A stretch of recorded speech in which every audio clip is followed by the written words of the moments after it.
So indoor skydiving is the art of flying the body in windy tubes, essentially. The wind comes through a funnel down the bottom and it gets pressurized to where it goes faster and then it disperses out the top. Sometimes out the top and sometimes recirculating. And all we're doing is just learning to fly our body and float on that wind, essentially. And we can eventually start changing our shape and flying in all sorts of different directions and surface areas.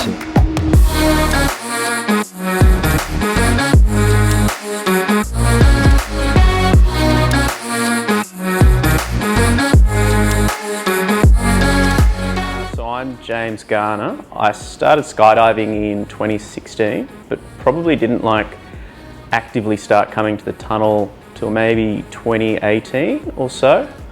I, just being honest, I just got sick of not being able to keep up with my friends. I thought trying to learn by doing in the sky was the way to go, and I was just getting dropped effectively from jumps with my mates at the time. So I decided to bite the bullet and start coming.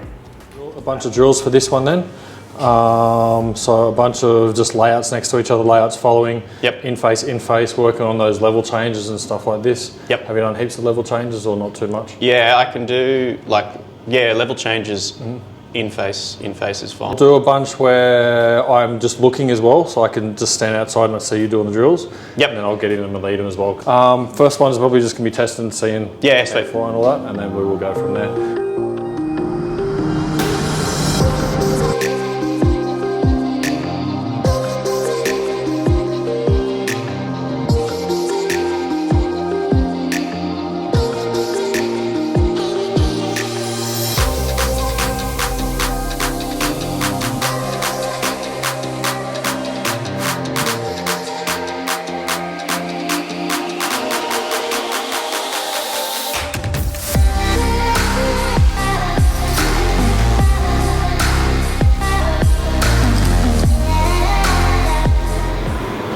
So see here how the layout, essentially I know we're doing the drills now. Yeah. But the layout's starting quite low. So I'll turn the speed up.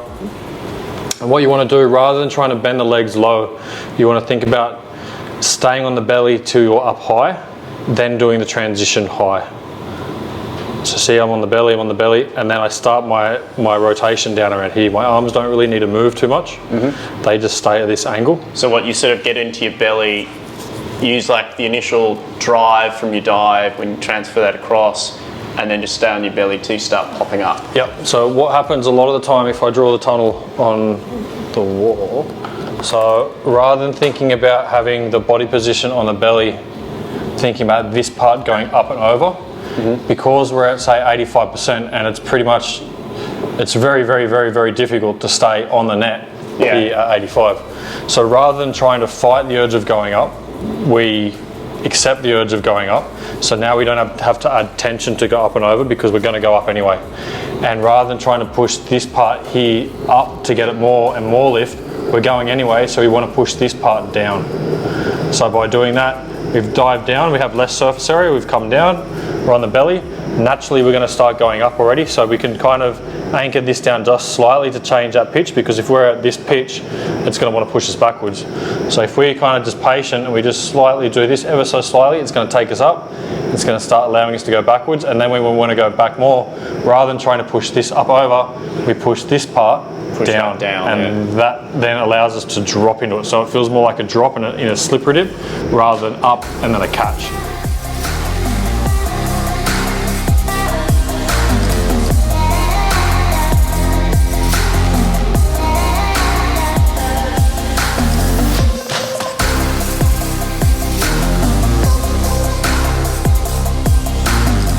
The Experience series is based about giving a behind the scenes look at our sport in a number of ways. So each time we're doing a different episode, it's going to be on a different subject of it.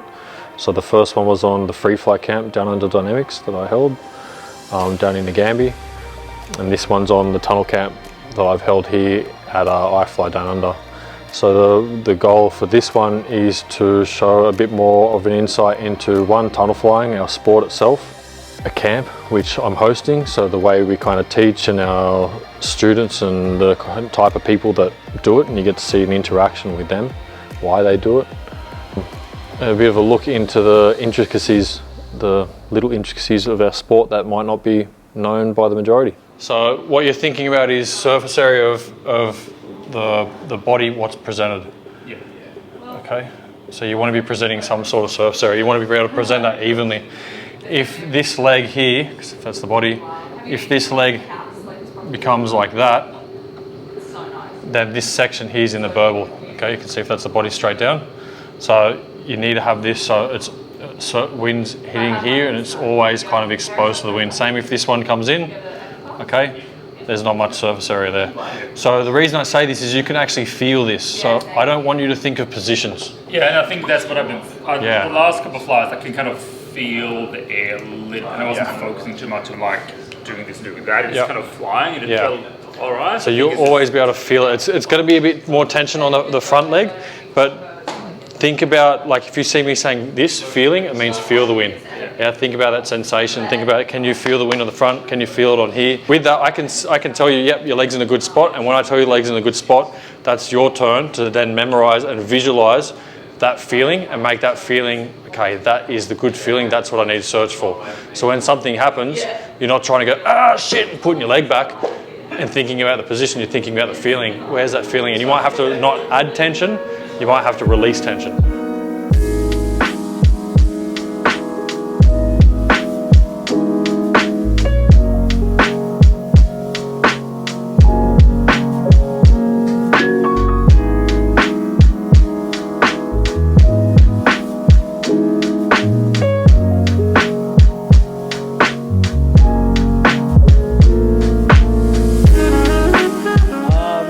At the start it was to get better at skydiving, and then the more I seemed to fly a tunnel, it sort of became its own thing. It's like, it definitely helps with like the mechanics of skydiving, but it's at the point now where I enjoy tunnel flying just as much as skydiving almost. Tonight with Mace, I've been doing a lot of my outface to the right, which I feel comfortable, but not so much to the left. And so tonight we're just trying to put it together, play around with speeds, using my legs, not using my legs, and just get more fluid instead of hucking into positions, trying to like just fly through positions from transition to transition. That last session was awesome. I lead a lot with my leg in the direction I want to go, and he was able to correct that by having my knees straight forward and like changing almost like rudders and feeling the difference between that, and yeah, that helped tremendously.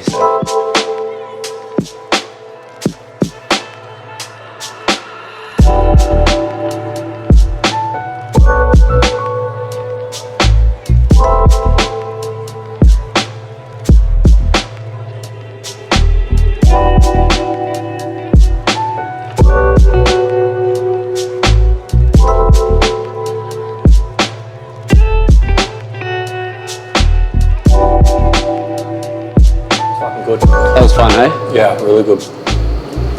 First, do you have any questions at first? No questions. I was like, yep, all made sense what you were trying to do. Those little drills with the knees, like as rudders going up and down. Yep. That was just that tiny little bit of like, I'll play around with that. I'm like, oh fuck, I feel like I've got control now. Yeah, like, so you could slow the speed down so much more. Yep. That helped. Yeah, that helped heaps. Yeah, so awesome. I control them heaps with that. If I'm going to go right, I'll put my right knee down and it starts off, and then I can go to neutral. Yeah. Rather than two. And then if I want to slow down, I'll start putting that left leg. If I'm going right, I'll put that left leg down. And if you want to go back, you can even start sticking that left leg forward, and it acts like a rudder, as you said, because it turns the body. If we're carving this way, and you change that pitch, and the momentum's this way, it's going to make you start going up or backwards. Whereas if you drop that leading edge, it's going to make you go down. Yeah. So you can either do thinking about pushing, like lifting the leading edge up, or pushing the trailing edge down, or pushing the leading edge down, or lifting the trailing edge up. Yeah. You know what I mean? So you have the options there. For sure. That helped, because so many times when like, even like learning to come out of the outface, it's like that wishy-washy of like, oh, I keep going, and like trying to like really stall to get out of it. But that little trick of like, oh, throw the other leg out there, that's like that rudder, all of a sudden it's like momentum stopped and I'm out. Yeah, that helps twist heaps. the body back. Yeah, so you're not having to turn it so much from the shoulders anymore. Yeah. You can turn it from that lower half. Let's see.